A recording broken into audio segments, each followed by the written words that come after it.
Deepika, we can start. Okay, sir. Yes, sir. Hi, and good evening, all. It gives me an immense pleasure to welcome you all today for the 10-day virtual hands on training program on antenna design and electromagnetic simulation addressing real world industrial demands. Organized by IEEE APS CEG, sponsored by APS Madras section. We are grateful for the overwhelming interest you have shown towards this program and we hope to fulfill your expectations. So, strap on and get ready to go on an awesome journey through the world of antennas and design and simulation. Now, let me pass this session to our faculty advisor, Dr. Guriel, sir, to give a brief introduction about this program. Thanks, Dheeraj. Foremost, I welcome everybody. Thank you so much for your interest. See, the idea behind this program is to create a lot of awareness on how to go about antenna design or any other electromagnetic simulations. Okay. See, this 10-day program cannot make you an expert, but this can give you a lot of awareness about how to kickstart your research or projects or whatever it is, right?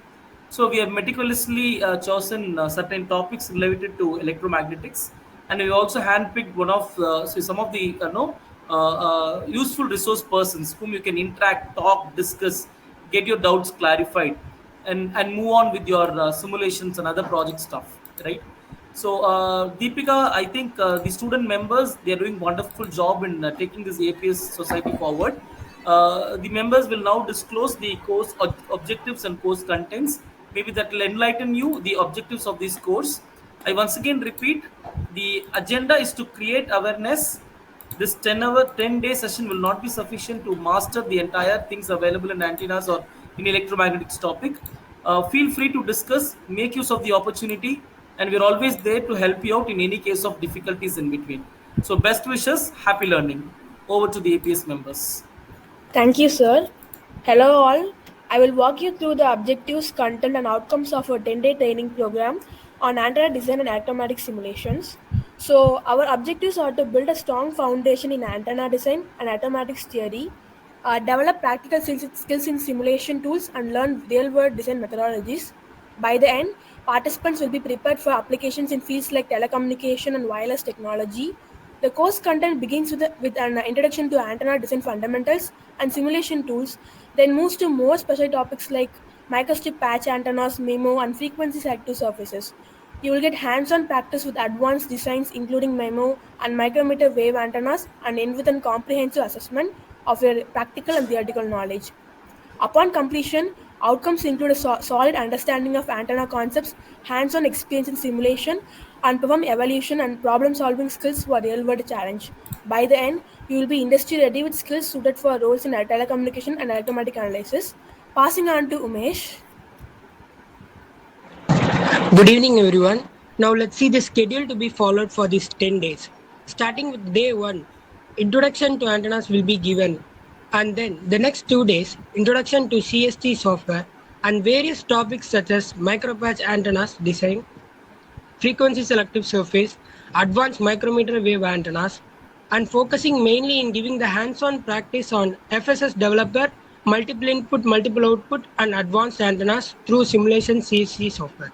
After all this, an offline assessment will be conducted in the Department of ECCG with a closing ceremony.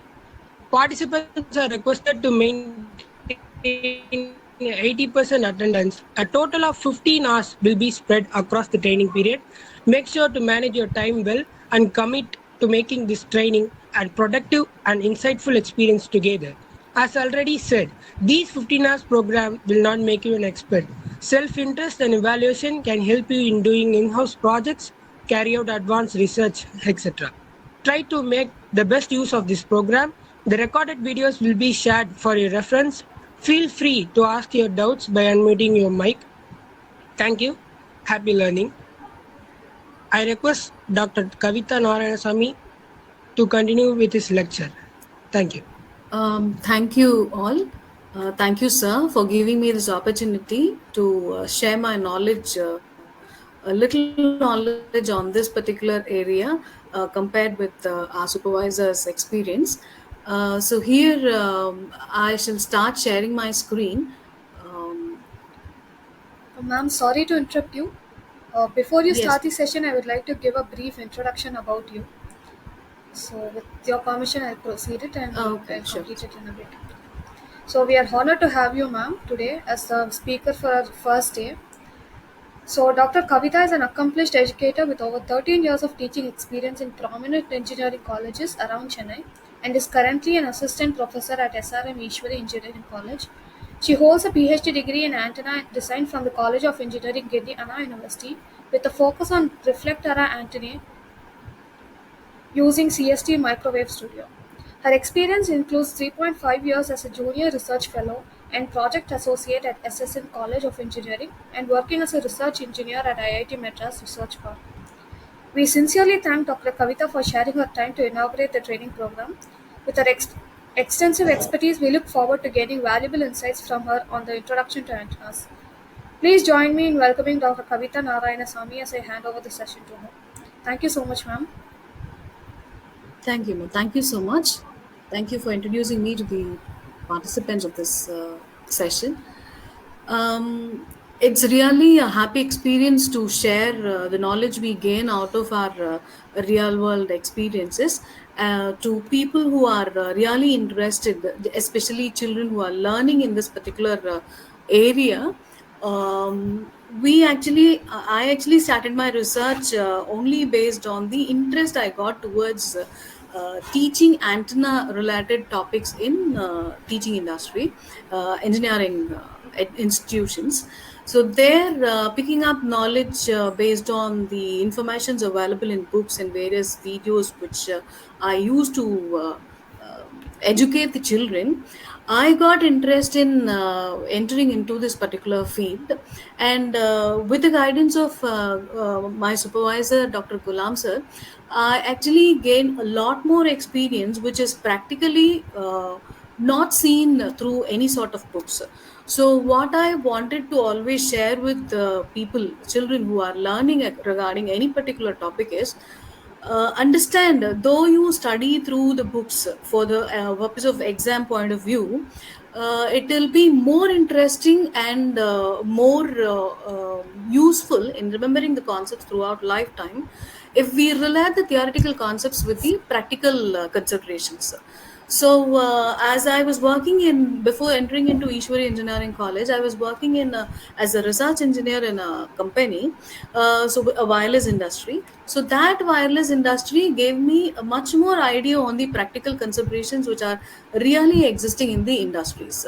So when we talk about when we learn certain concepts, we should actually relate those concepts with the industry requirement, and based on the industry requirement we'll also should analyze the conditions or the parameters which are existing in the real world as certain norms, as certain requirements for the industry. So with that idea in mind, we'll actually proceed through this session, comparing the industry, the theoretical concepts, what we actually learned in our books regarding the antenna design, and we'll shall relate that with the practical availability and considerations which are required for the industry.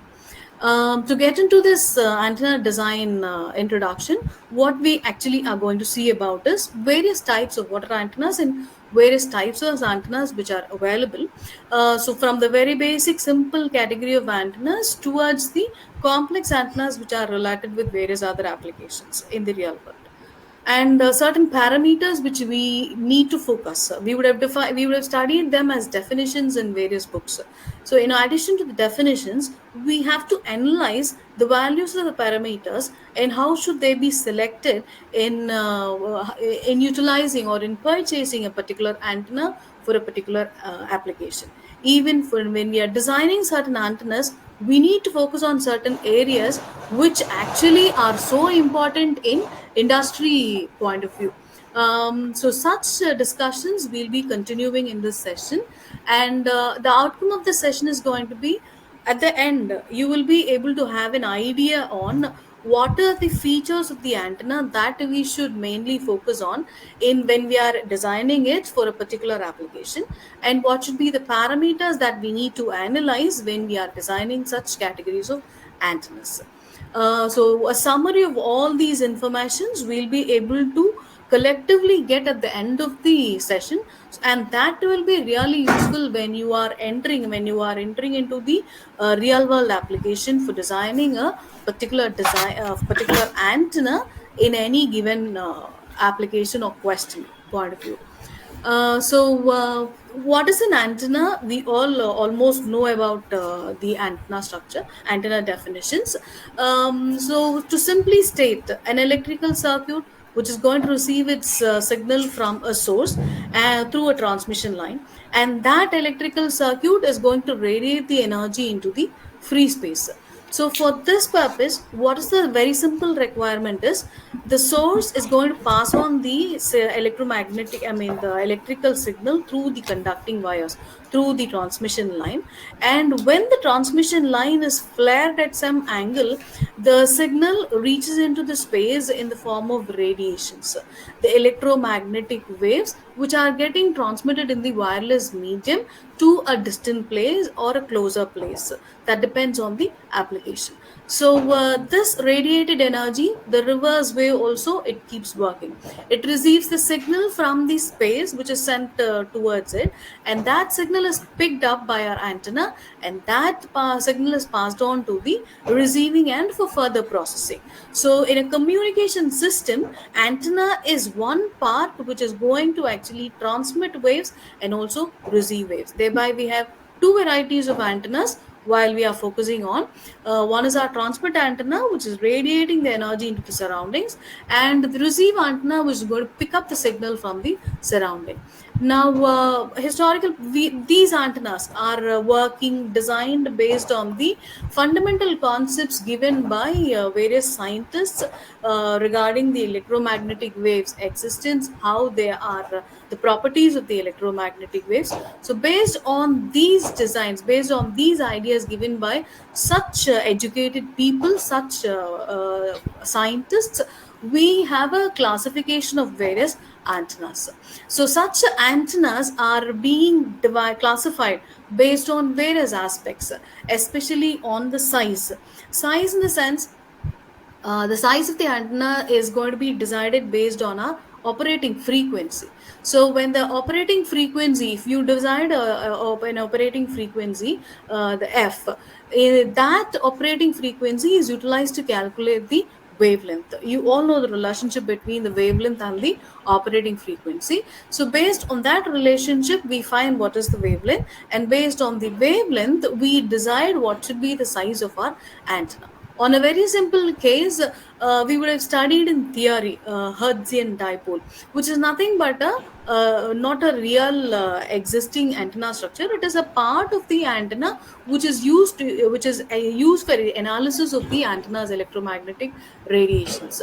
So collection of such a Hertzian dipoles put together, we used to form a half wave dipole, quarter wave monopole, and so on. So the length of the antenna is decided based on the wavelength. So if it is half wavelength, we call it as lambda by 2. So the length of the antenna will be in terms of lambda by 2. And if it is one wavelength as the size of the antenna, we have it as lambda. In various other cases, many complex antennas, even smaller elements will be picked, similar elements will be picked and formed as a complete antenna structure. In such array sort of structures, we used to choose the element size to be 0.5 lambda. So the size of the antenna is decided based on the operating frequency. So this is one type how we can classify the antenna based on the size. And the other one is its shape. The shape of the antenna is decided based on especially on the characteristics what we need. So characteristics in turn depend on the application. So if you are chosen to design an antenna for a particular application, we'll be given a certain set of specifications related with that applications. Now, based on those specifications related with the applications, we'll be having certain characteristics, radiation characteristics relating to our application. Now, based on those radiation characteristics, we'll be shaping our antenna in such a manner we achieve each one of the radiation characteristics. None of the radiation characteristics which are required for the application is going to be compromised. We'll have to make a design of an antenna which will provide all the radiation characteristics and almost required for the industrial standards for a particular application. So for each application, the requirement will be keep on changing. Here is on the picture itself, we have certain widespread application which are listed out. In all these widespread applications, each will have its own specifications requirement. Now those requirements should be met while an antenna is going to be designed or chosen for the application. So when we choose an antenna, we need to know certain characteristics which will suit to the which will be mapping to the application. So based on that, we'll be choosing our antenna for any particular requirement. So an engineer who is going to either design an antenna for application or pick an antenna for an application should be having an idea of all such characteristics, radiation characteristics and physical features too of the antenna. Only if an engineer knows about all these features, that person can easily pick an antenna for a particular application or design an antenna for an application pertaining to its requirements. So it is very essential to know about the practical relations between the parameters of the antennas and the radiation characteristics, and in turn the applications. Now there is a mapping actually between all these features. That mapping should be very well known to any particular engineer who is going to work on this particular antennas. Yeah. So when we are studying certain characteristics, these topics and all, the radiation characteristics, various other topics which we are going to discuss, those characteristics we would have studied in various books as a set of definitions, formulas, and we would have done certain problems relating to those formulas. Now that is not the completion of understanding the antennas. It is actually those problems which we solved, formulas, definitions we studied, all those should be related with the practical applications, practical conditions. So only if the mapping is understood between the theoretical concepts what we learn and the practical considerations what is available in the industry, we are a good engineer. So this session is actually going to have a focus towards that particular requirement. As a good engineer, how should we understand the parameters of the antennas? And now, when we say about antennas, simple antennas we are daily seeing in our life. In our day-to-day life, we are regularly using various types of antennas in various tools what we are using, and those antennas, starting from very simple structures to complex structures, are involved in our day-to-day life. We as engineers, we already would have come across, we would have known about each and every application which we are using in our life. To add a point to it, just to make like a refreshment of what the knowledge we got here, this information is provided to you.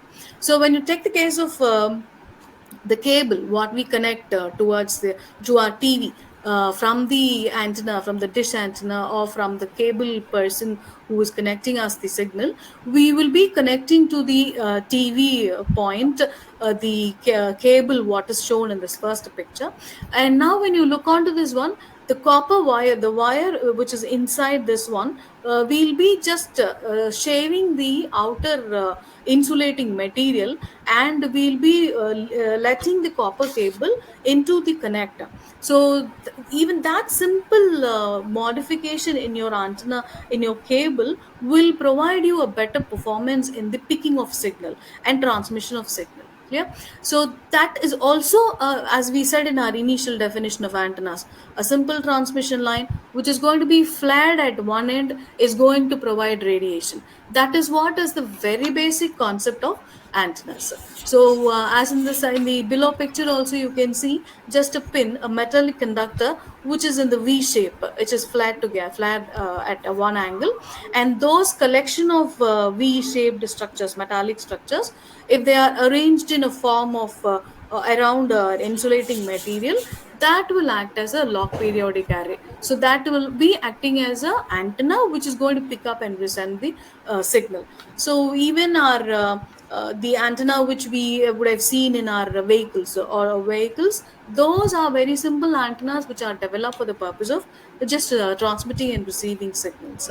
Even a clip, that is the jump clip, if we change the structure of the jump clip and make it as a flat metallic structure and insert into your antenna input of the television, that will also be acting as an antenna. So it will be picking signal from the source, that is the inner source which is inside the TV, and from there the electrical signal will be radiated through that flat end into the wireless space.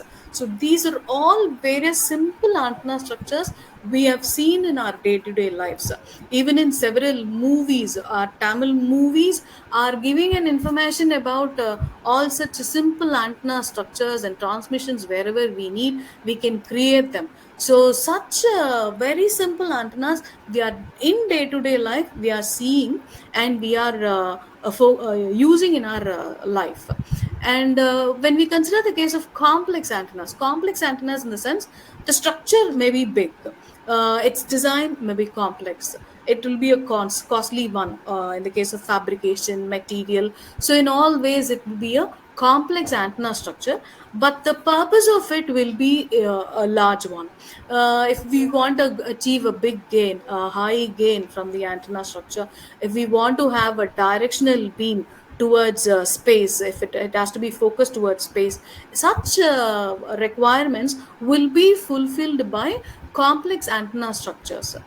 So on the left side, the green structure what we have is a phased array antenna, which is a collection of several elements, and these collection of several elements are going to produce us a high gain pencil beam structure radiation. So this high gain pencil beam radiation is more useful in various satellite communication applications and radar applications, deep space communication. So in all such cases, it will be very much effective in terms of its efficiency, in terms of its gain, the radiation pattern it is producing, the directivity of it.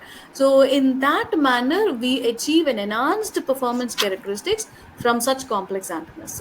And various parabolic reflectors, which is shown on the right side, these parabolic reflectors also produce easily the high gain, the best enhanced performance characteristics with reduced side lobe, reduced cross polarization. The best pencil beam is produced with this kind of structures for satellite communication applications. So such complex antennas are also in field.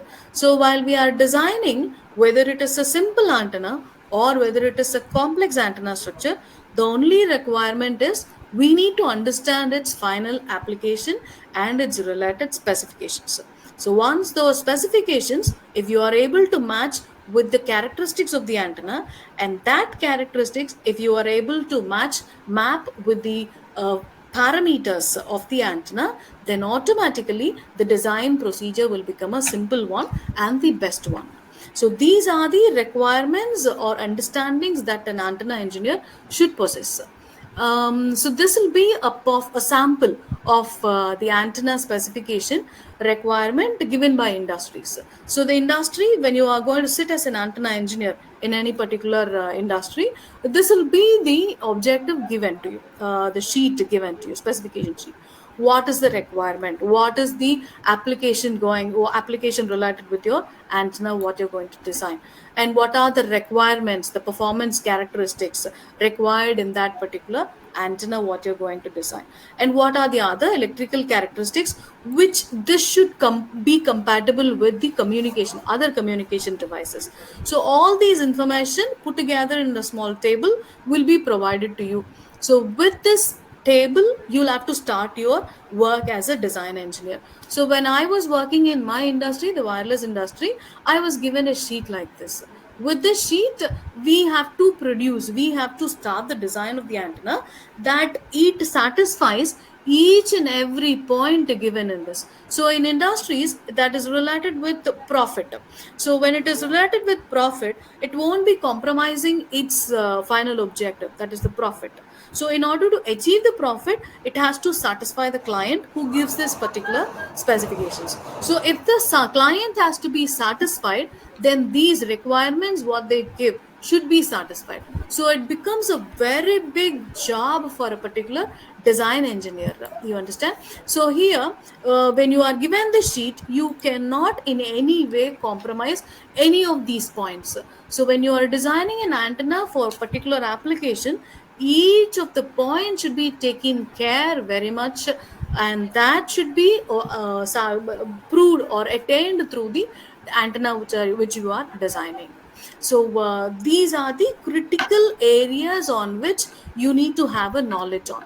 So when you are studying about antenna, just study as if you are going to become an antenna engineer, and that antenna what you're going to design is going to work in an industry, is going to be applied in an industry, and from there it is going to provide a profit to to a client, right? So with this objective in mind, if you start designing, if you start studying, you'll clearly understand the mapping between the theoretical concepts we learn and the practical considerations available in the industry. So once this mapping is done, then your design will be a perfect success. And now these are the characteristics which we need to focus when we are designing the particular any antenna for any application, right? So initially we need to know about the operating frequency. So since we have already seen what it is related with, operating frequency is related with the wavelength, and wavelength is related with the size of the antenna structure. So your size of the antenna what you're going to design is decided now based on the operating frequency. Then we need to focus on the input impedance. We would have studied about the power transfer theorem and all. So in electrical circuits, we would have studied this power transfer theorem. So when impedance matching is obtained between the source and the receiving point, there will be a complete power transfer, a lossless transfer. So this has to be ensured. So for that reason, for a complete power transfer, impedance matching should be there in your design. So the input impedance of the antenna what you're going to design should also be considered in mind. And the next one is the VSWR. We know about if there is a mismatch, because complete impedance matching or complete achieving of a no reflection output is not a practically possible one. In practical conditions, we will have certain reflection. So the amount of reflection which may occur, which can be allowed in our design, and how should that within what value it has to be pertained. So what is the industry standard or requirement for those values, all these should be considered. What sort of polarization is required, what should be the beam width, what should be the gain provided by the antenna. Each and every characteristic is all given as a specification to you initially while you are designing an antenna structure. So only if you know about all those parameters, what are the industry standards for those parameters, how are they related to each other, a change in one parameter will affect the other parameter in what manner, all these mappings should be very clear. So for that, we shall go with the various characteristics which need to be focused when we are designing an antenna or studying or analyzing an antenna. So in case of antenna characteristics, we have actually two varieties based on the performance of it, based on the various specifications provided to us. Related with impedance, that is the matching of impedance, we have concepts like reflection coefficient, Newton laws, and VSWR. Each of these we'll be seeing in detail in further slides. So when it is coming to radiation, the radiation what is being provided from the antenna structure, available from the antenna structure, we have certain characteristics such as gain, directivity, efficiency, and polarization. Now these are the major concepts which we need to understand when you are designing or choosing an antenna for an application. Now, when we start with the impedance characteristics, as we said, for a good power transfer, we need to have a good impedance matching between the transmitting source and the load. That is our antenna structure. So when there is a good impedance matching, there won't be any reflection. But practically speaking, we will be having certain reflection, and that reflection should be in a controlled manner. The nature of it we need to control in such a way that the antenna performance doesn't affect. So if it should not get affected, what are all the requirements? So now when you take the case of reflection coefficient, we know what is theoretically what is reflection coefficient. We used to calculate in terms of impedance. We would have studied in our theory the reflected wave, the ratio of reflected wave and the incident wave. So when we have this ratio ZL minus Z naught, we would have studied in terms of impedance. ZL minus Z naught divided by ZL plus Z naught is our reflection coefficient. So the numerator part of it is nothing but the reflected wave, the nature of the reflected wave. So reflected wave, the numerator value needs to be less if we want to have a good transfer of power to the load, that is our antenna. So if that numerator portion, reflected wave, has to be less, that implies that the reflection coefficient is less. So your reflection coefficient value, it should be between 0 and 1, right? So if it is 1, what it means is the ratio, the reflected wave is equal to the incoming forward wave. So when you take the case of both are equal, they just get mixed up and added up, and that will result in standing waves. Standing waves in the sense your so from the source, whatever wave you are signal you are transmitting, that doesn't get radiated outside, it just stagnates in your transmission line.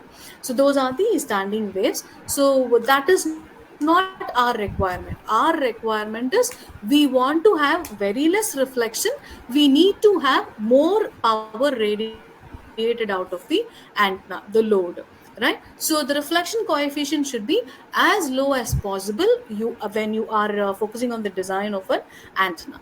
So related with this reflection coefficient, we'll have the VSWR. So VSWR, in the sense, you all know that VSWR, the voltage standing wave ratio, it is nothing but the Vmax by Vmin, the maximum voltage available in the transmission line divided by the minimum voltage available in the line.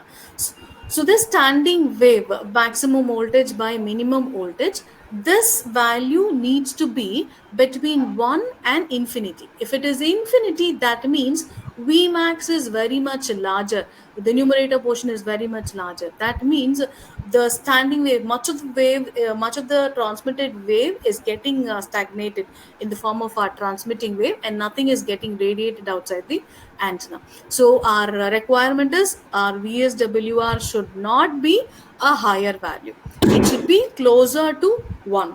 The industrial standard is it should be less than 2, between 1 and 2, right? So this is our industrial standards, which is being given, which is being studied properly and given as a protocol for us. What are the requirements for the industry, the antenna used in the industries, and written loss, it is calculated in terms of this VSWR. So what it means is written loss, in the sense, if you study it in terms of or understand it in terms of formulas, that will really make you forget certain concepts or get confused towards certain days, after a few days.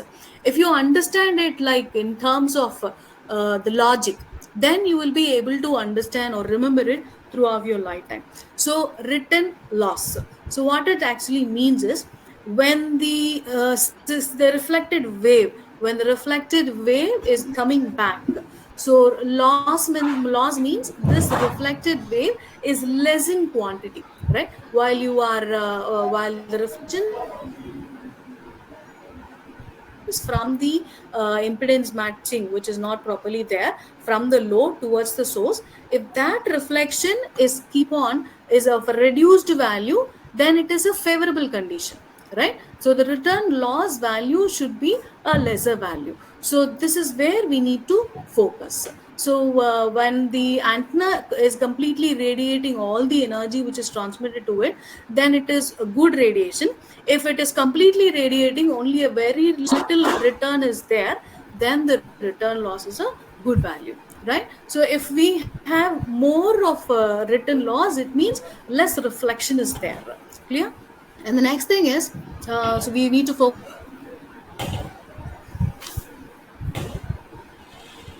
on when we are having loss as 3 dB, return loss is 3 dB, we have 50% reflection, and 50% of the power is transmitted to the antenna. Now when we look at the VSWR value, it is 6, so it is larger than 2, which is the industry standard. So that is not a good antenna, right?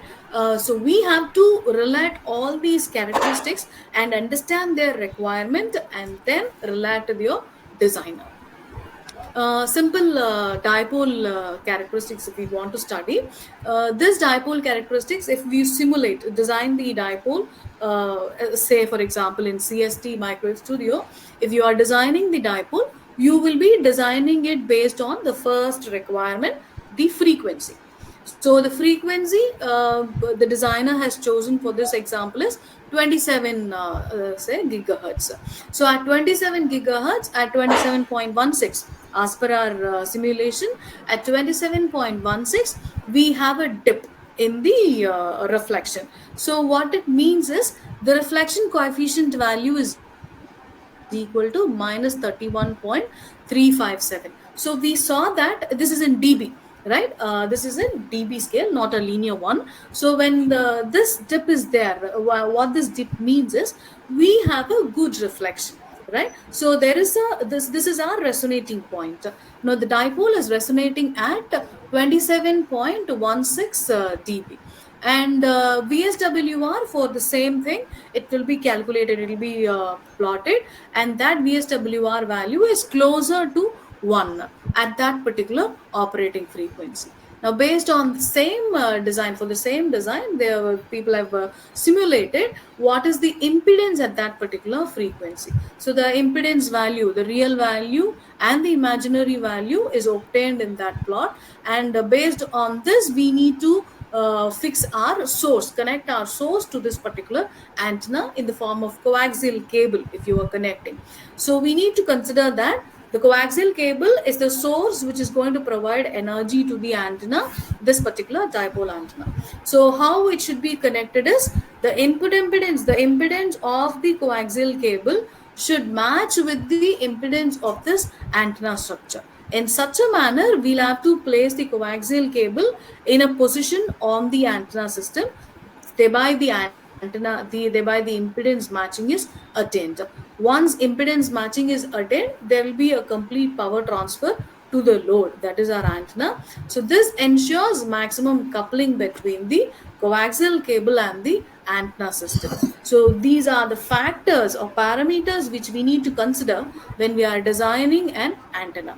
So it is not just any metallic structure which is created in a random size and which is used with any connected with any particular source to radiate.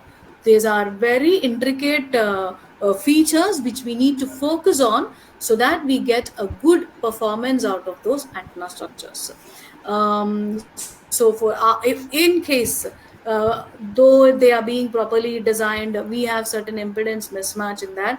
For those impedance mismatches, to balance the impedance, we have various other structures, various other features which can be utilized along with the antenna structure so that we achieve the impedance matching. And radiation characteristics, if we see, uh, the radiation, we know that it is varying with respect to time period. So half wavelength we'll be reaching, within half wavelength one peak, and two falls will be there. So for one wavelength we need to consider how the radiation pattern is there over our antenna structure. So if we consider a half wave dipole, the two ends, just think the half wave dipole is nothing but a transmission line and of length lambda by 2, and that lambda by 2 length is being connected to a feed line at the center portion. So on either side we have lambda by 4, that is quarter wavelength conducting material. So this quarter wavelength conducting material, if you consider quarter wavelength.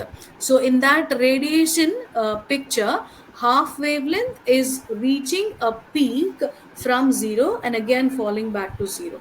So if it is going to be quarter wavelength, the ends are going to have, you know about the open wire line, a transmission line. So in the open wire line, current at the end, there won't be a path for the current to flow through, but thereby the voltage drop will be maximum over there.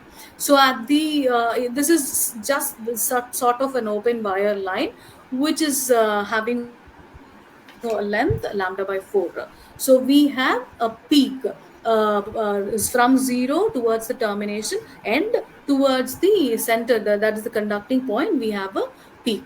So this voltage distribution you'll have to understand when we are considering the propagation from a half wave dipole. So maximum voltage at the end, open wire end, and this if it is of length lambda by 4, we'll have a full fall, right? So lambda by 2 transmission line, you will be having a peak to another minimum peak, right? So this way we'll have to understand the concept of radiation in a dipole. So this DZ is nothing but we would have studied this as a Hertzian dipole, a very small length conducting medium material of length DZ. So this small conducting length, if we analyze its performance, if its radiation summed up together, integrated together, that will provide the radiation out of a complete dipole of length lambda by 2. So when it is radiation out of that particular dipole, if we see, we would have studied based on the distance. So when it is radiating energy, the energy which is available closer to the dipole structure, that is nothing but a induced field. The field with if current is passing through the dipole antenna, the conducting material, that induces a field around it. So the field which is existing very closer to the antenna structure is a induced field, and that field gets radiated to a certain distance, and that distance is equal to this 2d squared by lambda. If that distance is within this 2d squared by lambda, then that region we call it as a Fresnel zone, that is the near field, the near field around our antenna structure. This wave, if it is going to be focused towards, it travels into the wireless medium towards a far off region, far place. That transmitted wave, we call it as your FRON or far field region. So that far field region is nothing but if the distance between this dipole and the region where we are analyzing the radiation at a far distance is nothing but the Fraunhofer region or far field region, and that distance is actually greater than 2d squared by lambda. Clear? So these are the three fields which we study when we are designing a particular dipole antenna. So we will be having an existence of field around the antenna closer to it, and we'll be having a value which is certain distance away from 2d squared by lambda distance away from the antenna, near field, and much farther than that will be the far field region. So these fields at different requirements will have to be considered when we are working on an application. Certain applications will require the induced field. Certain applications will require the near field operation. Certain other applications will require a far field operation. For example, to make you understand about all these applications, let us start with far field. If it is the case of satellite communication, radar communication, deep space communication, in all those cases, if you take the reach, the signal, what is going to be transmitted from the transmitting antenna, it is going to reach an antenna which is very far away from the transmitting antenna, right? So when this distance is very large, your energy should cross through several obstacles, and it should reach the far region, right? So your energy should have a power in that manner, the electromagnetic energy which is transmitted, it should be transmitted so that it reaches the final portion without much damage, right? So this is our far field focus. If it is a case of, say, some treatments are being done, like treating our skin cancer, treating our penetrating the even the metallic placements, if you want to have metal placed around certain region in an application in the PCB and all. So all these are near field, so it should be focused. If the case of skin cancer treatment, the signal which you are passing to the cancer cell, it should be very close, right, but the intensity should be larger, and it should be a pencil beam. The requirement is it should be a pencil beam so that it affects only the cancer cells, not the nearby cells, right? So thereby, this sort of an application is a near field application. So we have to focus on what kind of application we are actually into. So based on that, we'll have to design our antenna, and our antenna radiation should be produced based on that requirement, right? So the application, knowing about the application, knowing about the distance between the antenna, the source, and the receiving point is more important in starting with the designer. Um, so when we consider the radiation pattern, the radiation properties of the antenna, these are the radiation pattern in the sense you all know that it is a graphical plot which will say the way in which the radiation from the antenna is distributed, right? So in terms of angle, the pattern will be drawn, and that will have certain characteristics which needs to be understood properly and needs to be focused on. The power, flux density, radiation intensity. Actually, these two are almost closely related but has a slight variation in its understanding. So when it is flux density, it is the power radiated per square area, right? In terms of area, we'll be analyzing what is the power which is being radiated.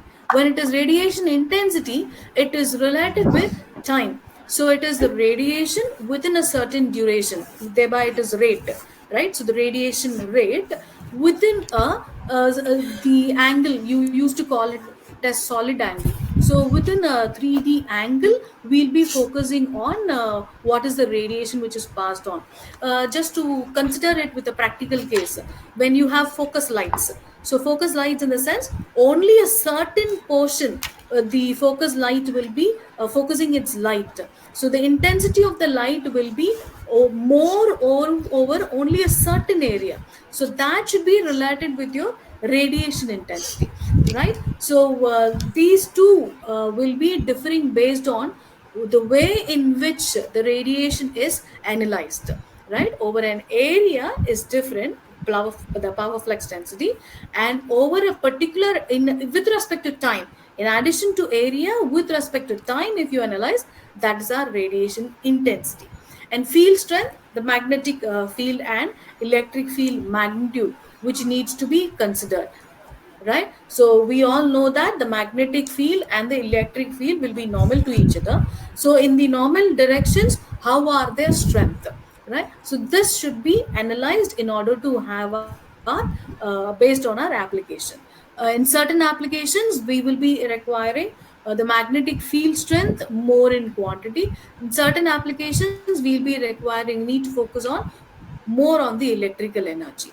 And directivity, this is related with what we initially saw, the pencil beam, in which particular direction the beam should be completely focused. That is directivity, right? For example, to easily relate it with a practical case, take the case of you're going to reduce a swelling on your hand. So in bone we have in our bone we have some swelling, and the muscle, say it is a muscle, so that swelling in the muscle needs to be reduced, a medical application. So we all know that we have devices which will be radiating light energy, and that radiation should be spread over the swelling area, and that swelling will be reduced by dissolving the particles with the strengthened muscle, right? It will be loosening the muscle structure, right? So this way the swelling will be reduced. So for that particular application, if you see, the radiation should be widespread, right? It should not be pointed, right? The radiation from the device what we are using should be widespread. So if the radiation has to be widespread, then we don't call the directivity is large, the directivity is less, right? Because the signal is widespread. But if you want to have a focus on, take the case of treating a cancer or treating a particular point, even if it is a radiation passed to our eye. If you are going to have an eye treatment, radiation will be passed on to a particular area, so that only that area, the cancer cell alone, will get diffused, and the other cells, which are normal cells which are around the cancer cell, are not affected. In that case, we require a beam, a radiation which is very sharp, just focused only towards the cancer cell. So in that case, the directivity is high. That means you are getting a pencil beam. So this is what is directivity means: the direction in which the energy is focused towards. Clear? So in case of satellite communication applications, we will be requiring such high directivity antenna structures, right?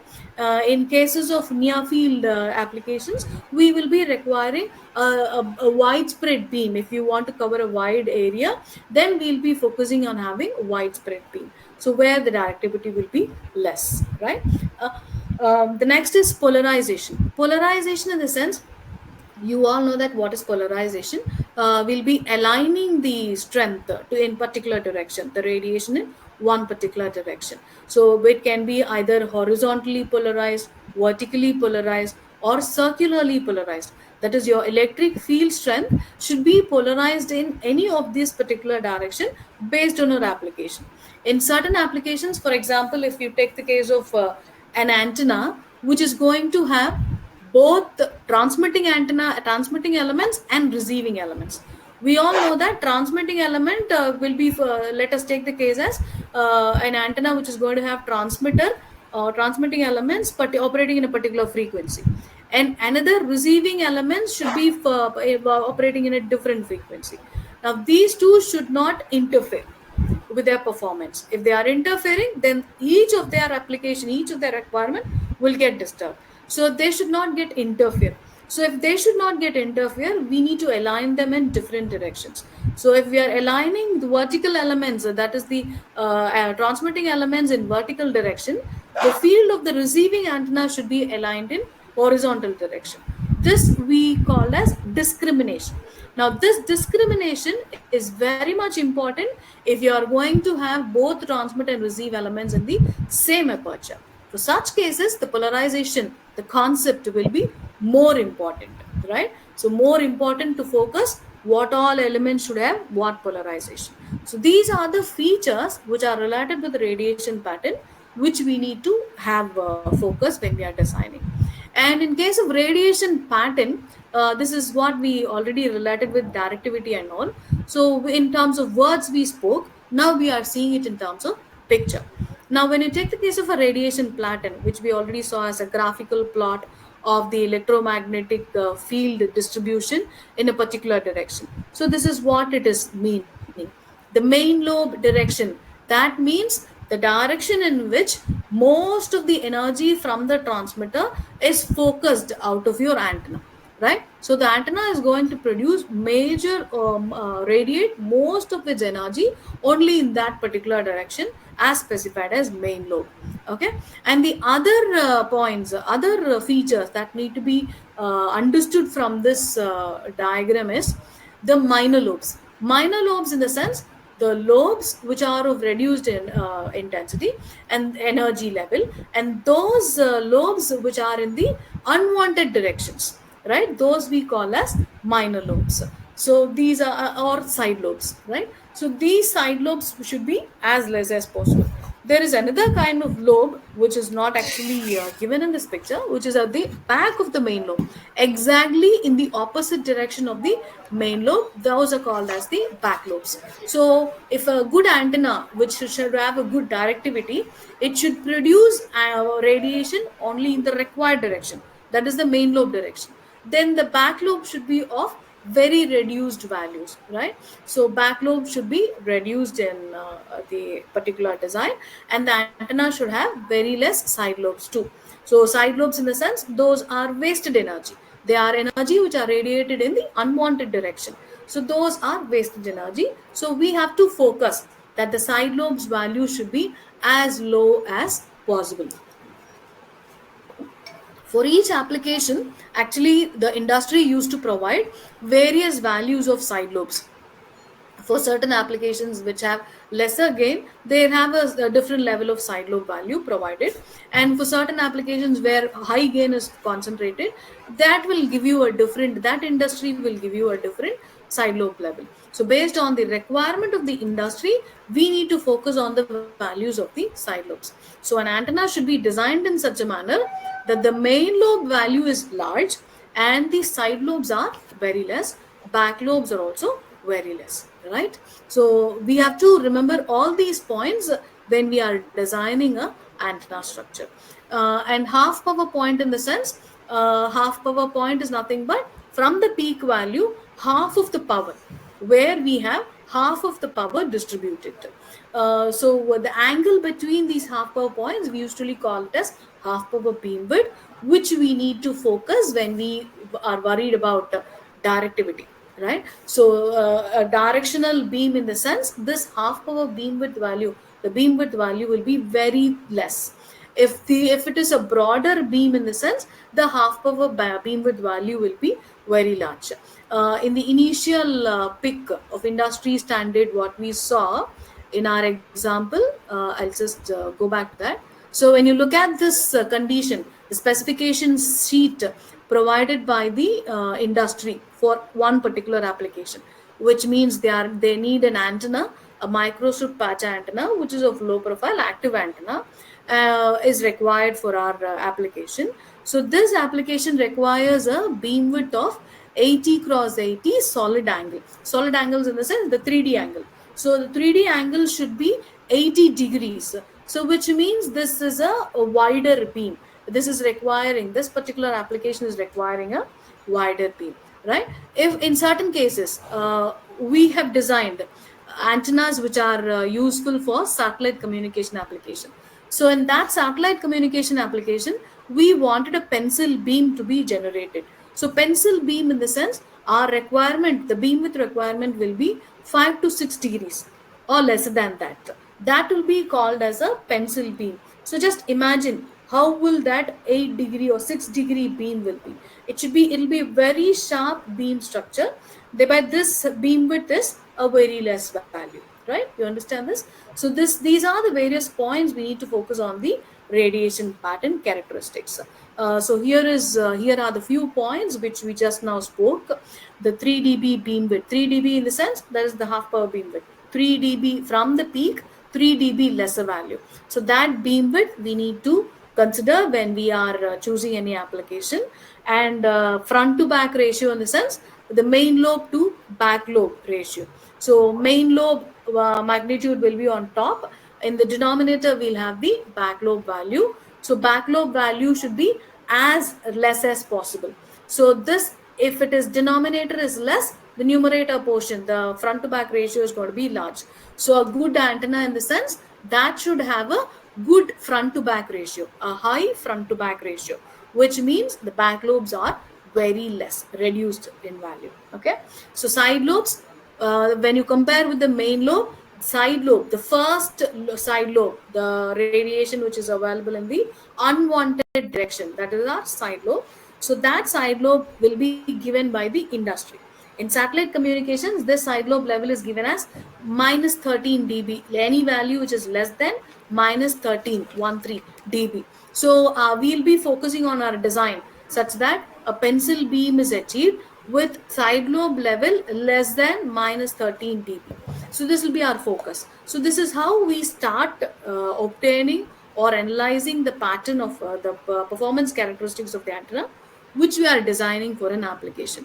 Nulls, another important concept we need to remember is the nulls. Nulls, in the sense, where there is no radiation, the angle in which there is no radiation or very minimum radiation. So this angle is actually not a negligible quantity. In certain applications, we will be in need of these nulls, direction of these nulls.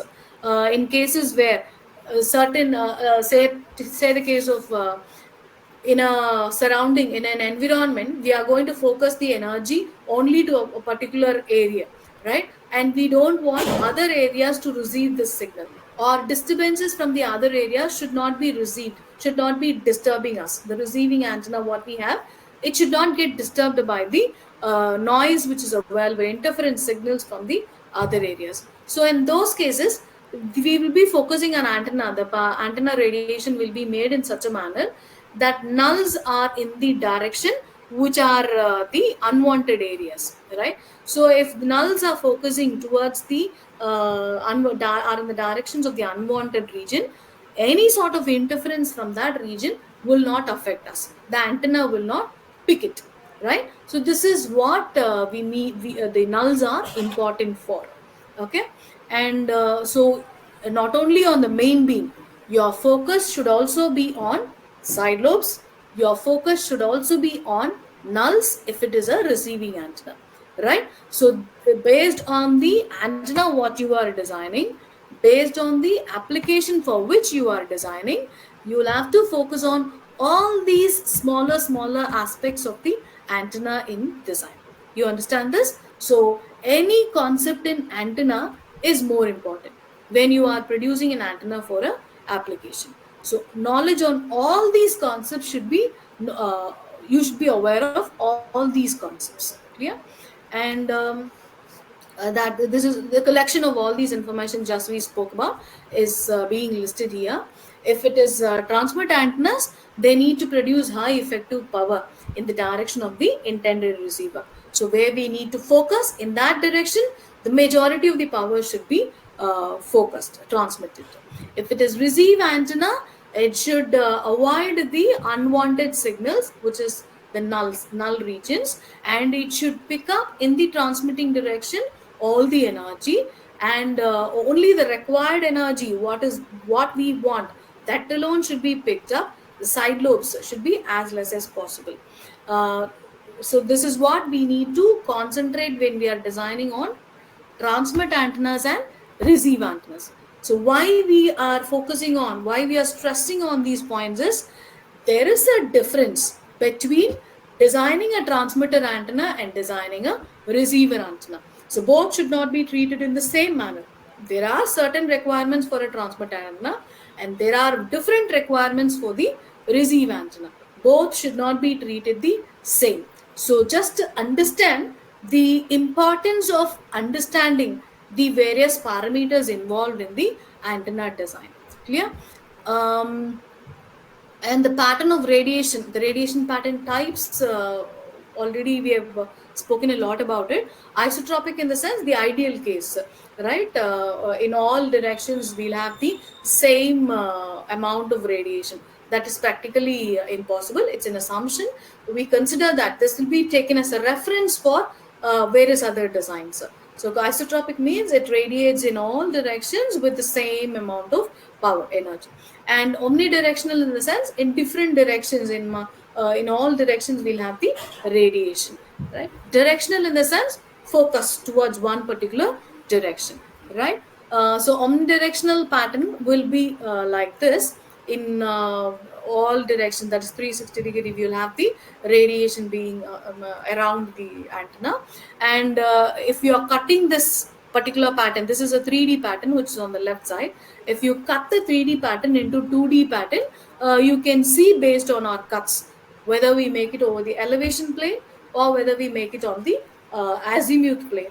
We have the distribution made into in terms of a 2D plot, right? And gain is one other concept. Just like directivity, gain is one other concept we need to focus on based on our application. Certain applications will require a lesser gain antenna, certain applications will require a high gain antenna. That in turn depends upon what is the distance in which the receiving section is going to be, right? If it is transmitting antenna is going to send for satellite communication sense, a long distance communication, the energy should pass through various other obstacles and it should reach the distant point. So in such a manner, a powerful radiation has to be produced. So based on the requirement, based on your application, the distance at which the receiving portion is going to be, receiver is going to be, your antenna gain is going to vary, right? If we mean gain of 3 dB, then that represents two times additional power can be received by the antenna. The same manner, if it is 6 dB transmit antenna with 6 dB gain is designed to focus in a particular direction, then that means 4 times the transmit power will be in that particular direction, right? So this is how we relate our gain with the transmitted power. Okay. um, so theoretically, we will be comparing this with the isotropic antenna, the ideal antenna structure, and it will be measured in dBi value. So how it actually is analyzed is, we'll be considering the standard antenna. Standard antenna in the sense, the antenna whose specifications we already know. The manufacturer would have provided us a set of specifications for a particular antenna. So the details about that particular antenna is known to you. What is the power that is going to be transmitted by the antenna is known to you, right? So that is going to be used as a transmitter. And on the receiving side, we will be having the reference antenna. So with that reference antenna, we'll be checking what is, whether the power is being picked up by our antenna, how much power is being picked up. So that is our P naught value, the denominator in this gain calculation. So with respect to this reference antenna, we'll be calculating the gain of the test antenna. That is what we are designing, the antenna which we are designing for any particular application. So that test antenna is again placed in place of the reference antenna, and it will be tested. So the ratio of this will provide us what will be the antenna gain, the gain offered by our test antenna. That is our designed antenna, right? So this is how the plot of the antenna gain will be over frequency. So this variation of gain over frequency will tell us about its bandwidth. So in what all bands of frequencies, over what region to what region, your antenna gain will be of what value. This is the analysis provided by this gain versus frequency plot. So while you are simulating in CST, we will be getting an analysis of how this gain distribution is over a wide range of frequency operating bandwidth, right? For example, if you take this particular picture, the peak gain is, that is at 27.206. The maximum gain is obtained at, we call it as peak gain. So the peak gain is obtained as 2.0854 dBi, and this gain is reducing to a certain extent between 26.62 to 28.11 gigahertz. If you want to calculate what is 1 dB bandwidth, 1 dB bandwidth in the sense, considering the peak value, from there 1 dB down, you just put a line, and that line where it crosses the gain plot, those points are being called as our low frequency and high frequency band. So for that difference will give us the bandwidth of 1 dB bandwidth of this antenna structure, right? So it means that if any specification is provided to you, 1 dB bandwidth is a certain gigahertz, say 2 gigahertz. That means within that 2 gigahertz range from the peak gain, from the center frequency, we will have a 1 dB difference of gain in the from the antenna, right? So this is how we analyze the gain offered by the antennas. In case of directional antennas, as we have seen, the directional antennas again are related with the gain value and the beamwidth value if you are going to have a practical idea on it, right? So for different varieties of antenna, we are provided with different gain values, and they are related beamwidth. Now, if you say the case of large dish antenna, as I said, the parabolic reflector. Just imagine the dish antennas, what we have for the television purpose, the communication purpose. So satellite dish antennas, if you see, those will be of larger structures, and they will be producing a gain of about 45 dBi. So this 45 dBi, they are going to focus the signal towards the satellite. So that should be a pencil beam which is produced. So that's why their beam width is 1 degree. So it is a pencil beam with 1 degree moving towards the long distance receiver, right? So if it is a smaller dish, then that will be producing 16 dBi gain, and that is going to have a 30 degree beam width, a wider beam. And when it is helix antennas, so those helical antennas with 10 turns, they can produce 14 dBi gain. So these are various samples of antennas and their corresponding gain. Um, in case of directional antennas, you can make them horizontally radiate or radiate in horizontal direction 0 degree, or you can radiate in 90-degree direction. Vertically, you can make it radiate. That depends on the elements what you are using. So consider two elements are there separated by a certain distance, and these two elements are going to be in phase. So when they are in phase, in one direction, their pattern gets their radiation gets added up. In the other direction, their radiation gets cancelled out. So this makes it produce. I'll just show a picture here, a comparison that gives us a result which is producing bidirectional beam in one direction, in the horizontal direction. And in the vertical elevation side, if you see, the bidirectional beam is produced. For that sort of an achievement, we need to have out of phase elements. So 180-degree, the phase difference between the two elements which are placed close to each other are going to be 180-degree. So if there is in phase arrangement of antenna elements, that produces a different radiation. And if there is a out of phase arrangement of elements, then that produces a pattern which is normal in the other direction, right? So this is how we need to arrange or understand the way in which these elements are fed. The input, if they are fed with in phase, then they are going to produce a different kind of radiation. If they are going to be fed in out of phase, 180-degree phase difference, then that is going to align the radiation in the opposite direction, the other way, right? The normal direction. So this is how we need to understand when we are designing the antenna structure, right? So what is the direction in which we want the maximum radiation to focus, to radiate, and what direction we want the side lobes or back lobes to be reduced. So this is a radiation pattern which is in both the direction. This is a bidirectional radiation. If we have a unidirectional radiation, so in one direction alone we'll have the main lobe, the back lobe is going to be zero.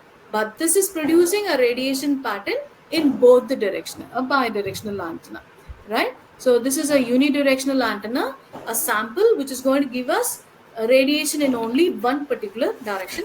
Back lobe is going to be zero.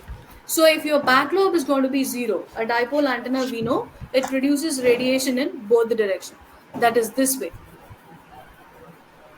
right? So it has radiation in both the directions, front and back of the antenna structure. So if it is going to radiate in both the directions, our requirement is we don't want it bidirectional. We want it to be unidirectional. So what we do is, at the back of the antenna, we put a reflector, a complete a reflector, which is going to be whatever radiation comes in its direction will be reflected back in the same direction as the dipole antenna, right? So that way a reflector is placed in front at the back of the dipole antenna, and all the energy is for now focused towards the same direction, right? So this blue structure is the radiation pattern produced by the dipole antenna, and the reflected beam from the reflector is focused towards the same direction. Now these patterns get added up in one particular direction, that is direction in normal to the dipole antenna, right? So this way the signal gets added up from the reflector and the dipole and focused towards the one direction. That is unidirectional antennas.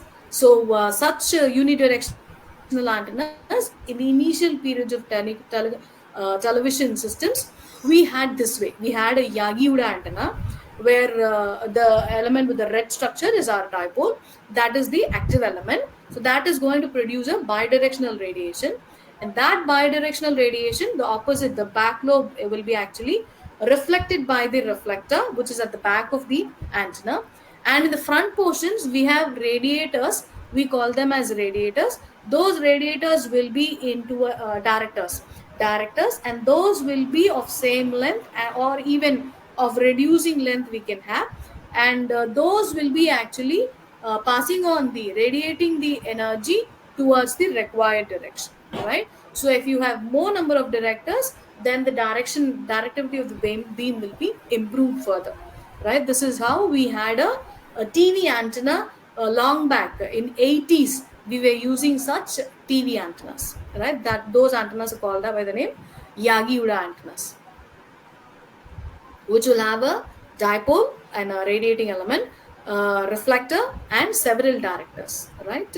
And in addition to gain, directivity, all these characteristics, as we saw before, polarization is very important in certain applications. So, as I said, if we have both elements, the antenna receiving elements and also the transmitting elements in the same aperture, in such cases, polarization should be focused in focused lot, right? This is the pictorial representation of polarization. If the electric field is vertically aligned, vertical polarization. If the electric field is horizontally aligned, we call it as horizontal polarization. That depends on the aligned structure of your antenna. So if you can see vertically aligned antennas, the dipole element is placed in vertically. So that is the arrangement of the antenna element in order to produce a vertical polarization. If that antenna element is turned towards 90 degree, if it is turned towards, the position is altered, then that is going to produce a horizontal polarization.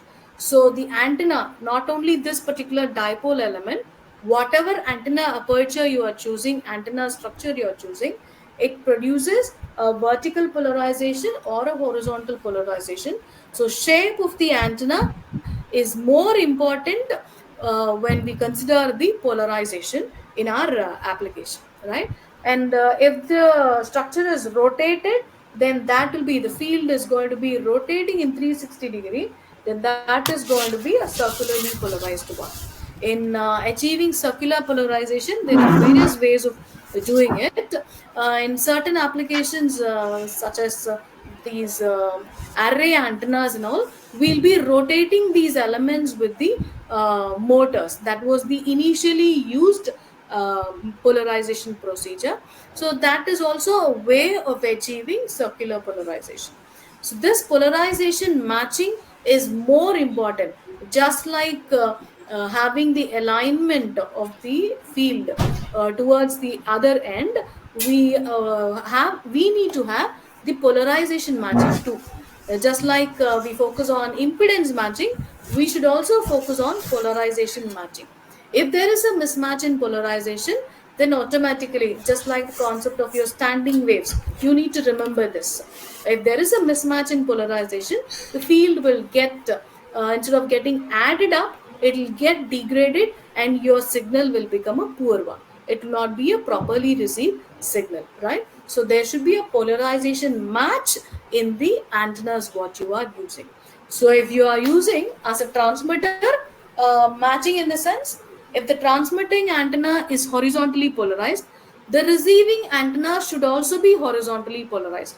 Only then the horizontally polarized signal from the transmitter will be properly received by the receiver.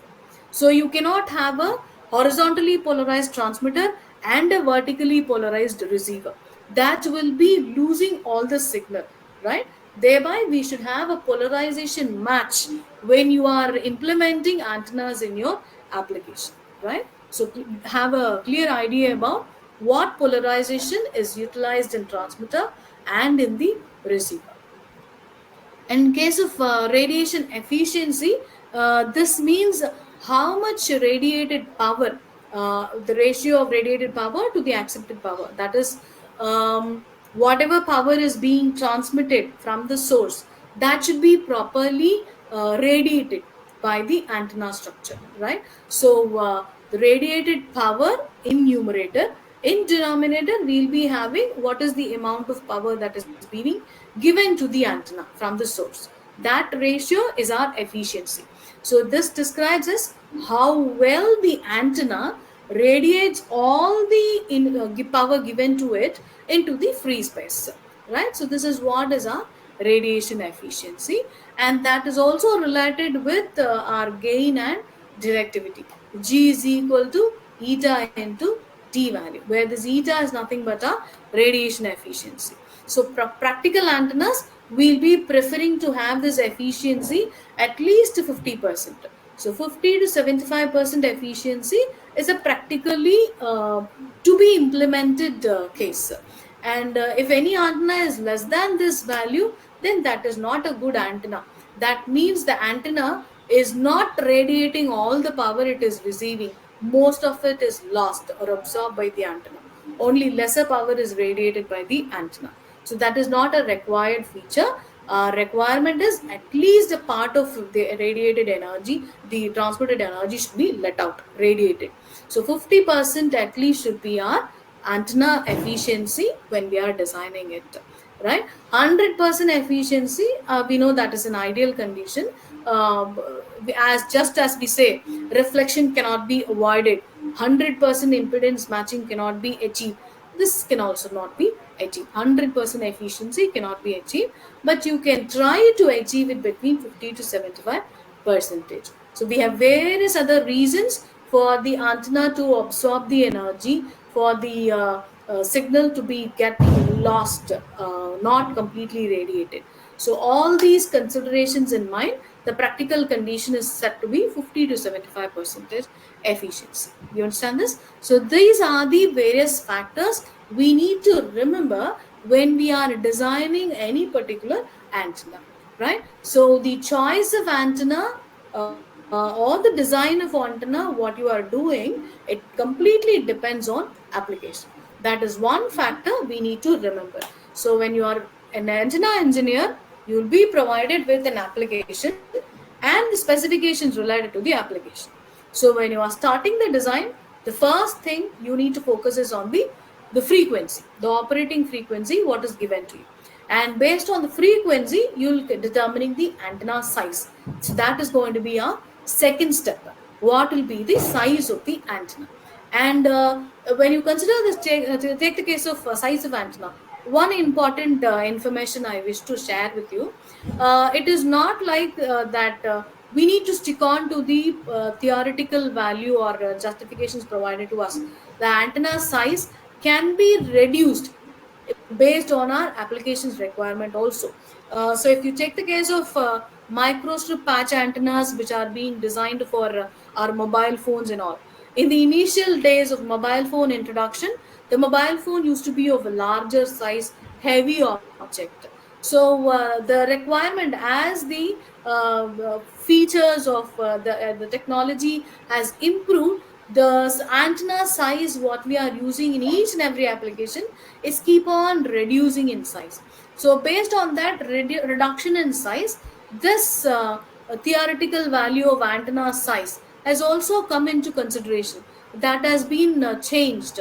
Instead of having, if we have a condition, the antenna size needs to be 0.5 lambda naught. Nowadays we are designing antennas of a smaller size, reduced size of 0.3 lambda naught and so on. So our focus is now, in addition to all these performance variations, reduction in size, simplicity in design, right? Complexity, reduced complexity in fabrication. Now all these are also into focus or objectives being considered in industry, right? So thereby we need to have an idea about how to reduce the size of the antenna also when you are a good engineer, right? And impedance matching, as we said, it is of major requirement. So that actually relates with our reflection coefficient, VSWR value, and the return loss value. So return loss and all, actually if you are focusing on return loss, there is one other point in it. You just check with your when you are practically testing any antenna for its return loss. You just check your pass your hand in front of the antenna. If your antenna is properly radiating, that in that case, that is whatever energy which is transmitted towards the antenna is radiated by the antenna. If the antenna is properly working, if you move your hand towards the antenna, then automatically this return loss will be changing. The value of the return loss which is measured over there will be changing. If it is changing, that means your antenna is properly radiating. If you are, though you are moving, but the return loss is not varying, then that means the antenna is not properly radiating, it is absorbing the energy. So anyway, the return loss will be of a higher value. So it doesn't mean always if written loss is higher, antenna is properly radiating. There may be other reasons for a high value of written loss too. That because antenna is completely absorbing the energy, it is not radiating energy. So we need to focus on that effect too when you are testing an antenna, right? Whether the antenna is radiating properly or whether it is absorbing the energy, right? So these are the various practical features, practical considerations we have when we are operating on a antenna design, right? And the radiation characteristics, as we specified, we need to focus on gain, direction, and efficiency. If it is directional antennas, directivity is of main focus. So high directional, high gain directional antennas are useful in long distance communications. As we said, satellite radar communications, we want a directional antenna. If just a short range, in that case, we will want gain to be focused major on a particular area. So in that particular area, if we want to have a major radiation, then we focus on having omnidirectional antennas. So those short range antennas will require only low gain. So low gain omnidirectional antennas is useful for short range applications. High gain directional antennas are useful in long distance communication. You understand this? So based on this requirement, you have to design what type of antenna you are going to utilize, right? And for all these antennas, 50% radiation efficiency is required. Okay, and operating bandwidth, that is decided based on the radiation bandwidth, so and the impedance bandwidth, over what range of frequencies we will have a good impedance matching, we will have a good radiation characteristics. This is analyzed by the operating bandwidth. Okay, so when you are designing a wideband antenna, that wideband antenna should cover a wide range of frequencies. Over those wide range of frequencies, all the radiation characteristics of the antenna should be an enhanced one, right? A standard value. And for narrow band operations, we will be requiring the gain or the antenna efficiency to be produced maximum only over certain frequencies alone, right? Those are the operating bandwidth which we need to consider in our applications. Here we have a few samples of antennas where actually these are practical values which are taken based on the industries from various vendors. So the vendors give these details along with the antenna parameters, and based on the parameters, the performance and the size of it, physical features of it, based on the applications, we need to pick on these antennas. So if it is low frequency receivers, what we use in our automobiles, so all those antennas are few antennas which are on top of this one: short dipole antennas, monopole antennas, which are in the portable devices, 3 inches, and its gain is 5.2 dBi. In the case of this short dipole antenna, the gain is 1.76 dBi. So these are all required only to cover short range of frequencies alone. The bandwidth, if you see for the short dipole, it is only 40 megahertz. So only that particular region of frequency, it needs to have an enhanced characteristics. That is the gain value as 1.76 dBi. Okay, and if you see the antenna length in unfolded manner, it will be just 85 mm. So such small antennas are enough for this particular applications, this particular frequency ranges. Clear? And if it is the half wave dipole, which will be useful for radio and telecommunication purposes, this half wave dipole will produce 2.19 dBi of gain. This we'll be using in our labs also for testing the performance offered by the antennas. So these are the samples of few samples of antennas which are practically available, which you can see in any antenna related vendor websites. And these are the other antennas which we have seen as long distance communication antennas, the high gain antennas. Those are these samples. So it is one particular on the helical antenna which is used for satellite communication. This is actually an array of helical antennas.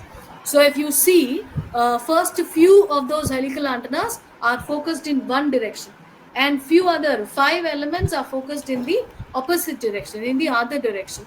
So these array of antennas are going to produce us beam in that particular direction. These are directional antennas. In one direction, it will be producing a beam in the range of, just look at their ranges. They are given 16 dBi gain from 290 to 320 megahertz range, and 12 dBi gain in another frequency range. And these helical structures are of 12 inches size. So based on the number of turns, based on the length of the structure, based on the gap between the turns, all these affect your produces a certain effect in the radiation characteristics offered by the antenna. Even the angle in which they are getting aligned, that also decides the performance of radiation characteristic performance of this antenna, right? So that is one kind of satcom antenna. Even you can have an array of parabolic reflectors, array of horn antennas acting as high gain antennas. Phased array antennas are also high gain antennas, which we saw in the initial discussion. So this log periodic dipole array, this is also not a single log periodic, it's an array, it is stacked. You can see multiple V shapes in that particular structure, and they are stacked up together to provide a gain improvement of 2.5 dB. Okay, for the total gain offered is 9 dBi. The stacking will actually increase the gain offered by this particular antenna, right? And these are the other structures, are the horn antennas. Those gray color structures, they the standard gain horn antennas. Those will be useful in our lab. You can see in various anechoic chambers we'll be using them for antenna measurements.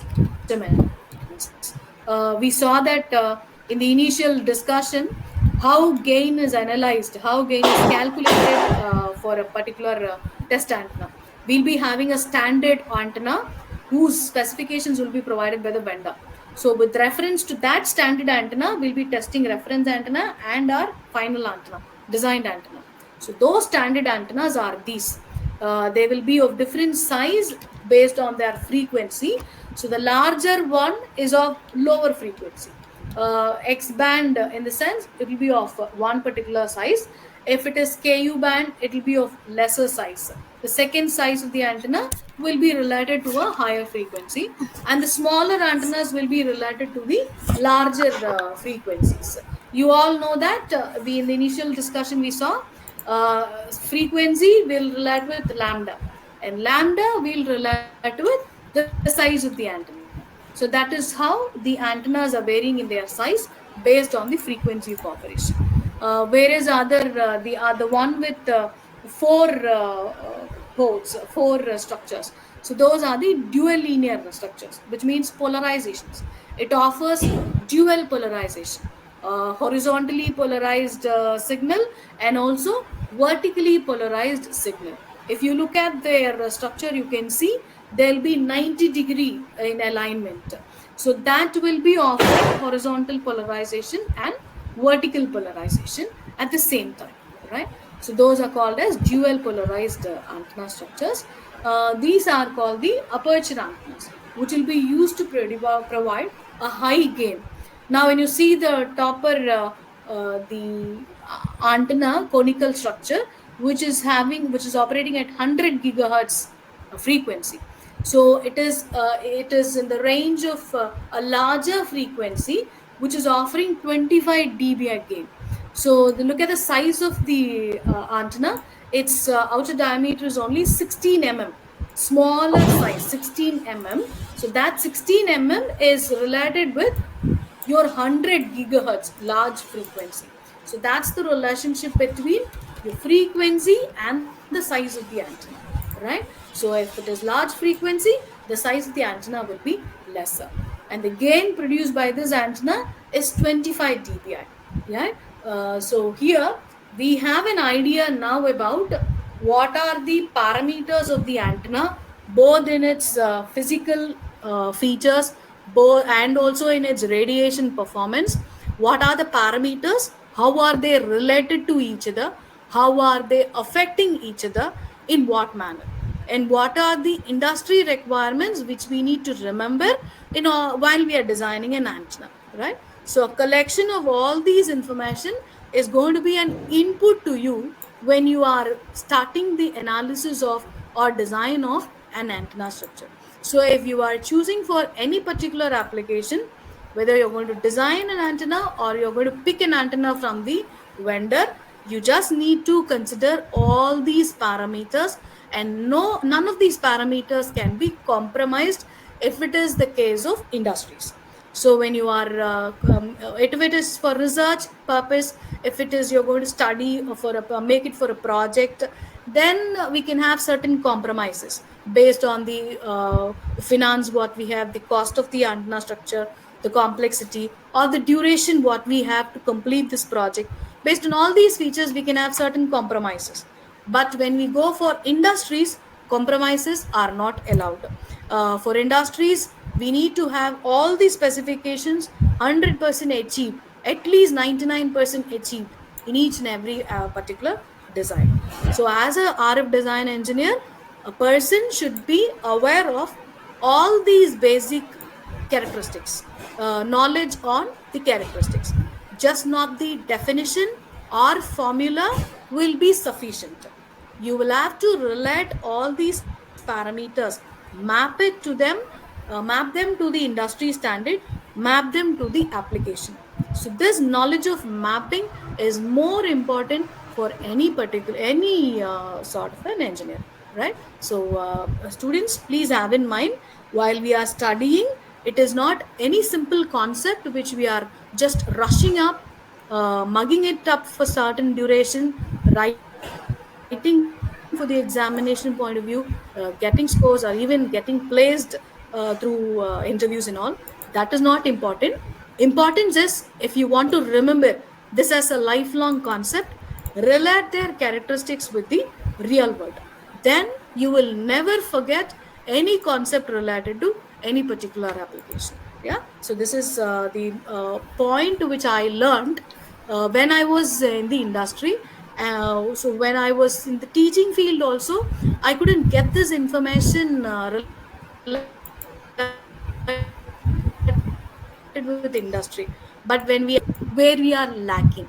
So what information we are missing when we are learning. So that I always want to communicate with the students, because what experience I had should not be the one faced by the others. So I want the students to understand what bridge we need to connect between our theory and the practical world, right? So that bridge you always have connection, understand, and then proceed with your career. So with this, I finish my presentation on these basics of antennas. If you people have any doubt, you shall please ask. We shall have make it as a discussion and clear our doubts. Are there any doubts? Kavita ma'am, Yes, sir. beautifully done. Thank Thank you. you. Thank you. So you have covered almost all that is required for fundamentals. Yes, sir. Students, if you have any questions, you can just post it to Kavita ma'am. Please feel free to talk. We are not doing any lecture kind of stuff. It's all about training. So no avoid inhibitions. Don't feel shy. Just talk to the speaker.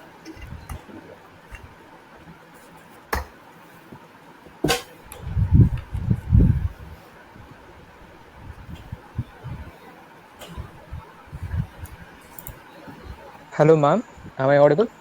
Yeah, yeah. Ma'am, could you state on why the reflection coefficient should be less than minus 10 dB?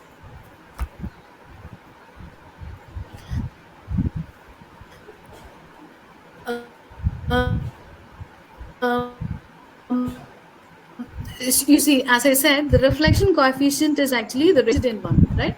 So Yes, if ma'am. we want it to be lesser in the sense, we need to have the numerator value, that is the reflected magnitude, that has to be lesser value.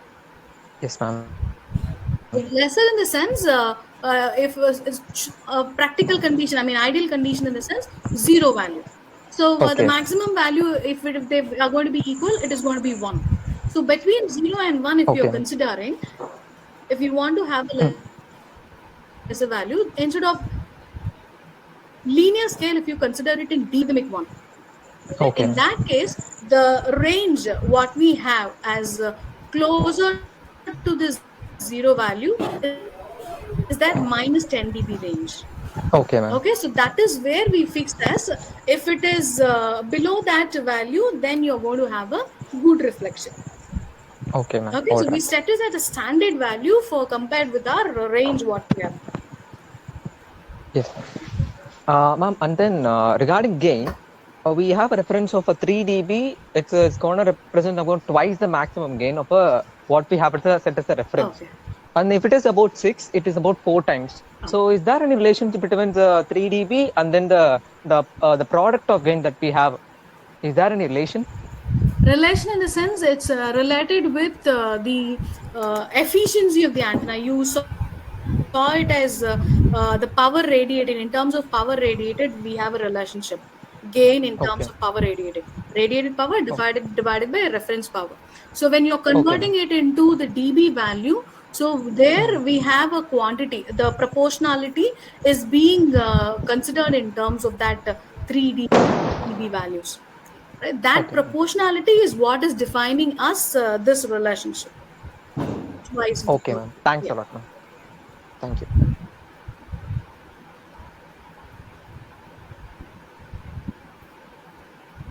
Ma'am, Yeah, yes. ma'am, can you explain about nulls, ma'am? Nulls in the sense, I'll explain it with an example. See, we have a smart antenna. So in smart antennas, what is the objective will be? In certain directions, the antenna should pick the wanted signals. Okay, in certain other directions there will be some interferences. For example, if you say if we are talking here, or you are having a mobile phone. So in our previous so long ago when mobile phone was introduced, the surrounding noise will also be affecting our signal. So we'll be hearing our own the required signal along with certain other noise around us in the environment. Later we got into certain filters where it will be reducing all the surrounding noises. So smart antennas, if you take the case, it will be picking and avoiding the signals, interfering signals, which is not required. So in such cases, the antenna will be having the major beam, the main beam in the required direction, and it will be having nulls. That is no signal cases, zero signal or almost zero signal. Nulls in the direction in which we have the interference noises. So in such antenna cases, we will be avoiding the interfering signal and we'll be picking only the required signal. So those are the nulls where we actually use them for our application, right? In applications where nulls are not required, we need not mind them. In certain applications, nulls will have to be used for a proper purpose. So their nulls are so important. Okay, ma'am. Thank you.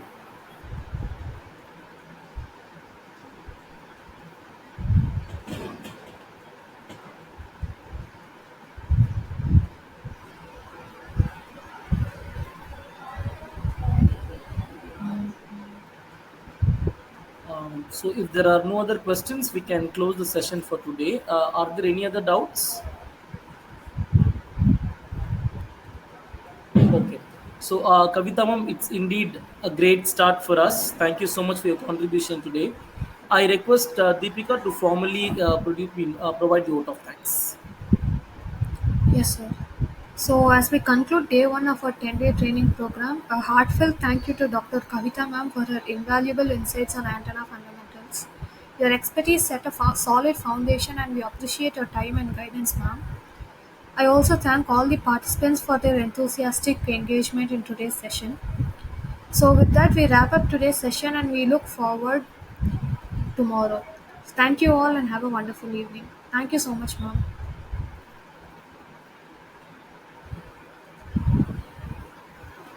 Thank you, ma'am. Thank you, sir. Thank you, sir. Thank you Uh, so Kav- much. So, yeah, ma'am. Thank you, Kavita ma'am. We'll yes, connect yes, through sir. call, Thank you, ma'am. sir. Thank you. Yeah, students, this recorded video will be available in the Instagram page. So please follow our Instagram page. Deepika, please help them in following our page. You can post it there. Okay. Sure, sir. The attendance Thank you. link is also posted in the chat, so please do fill the form.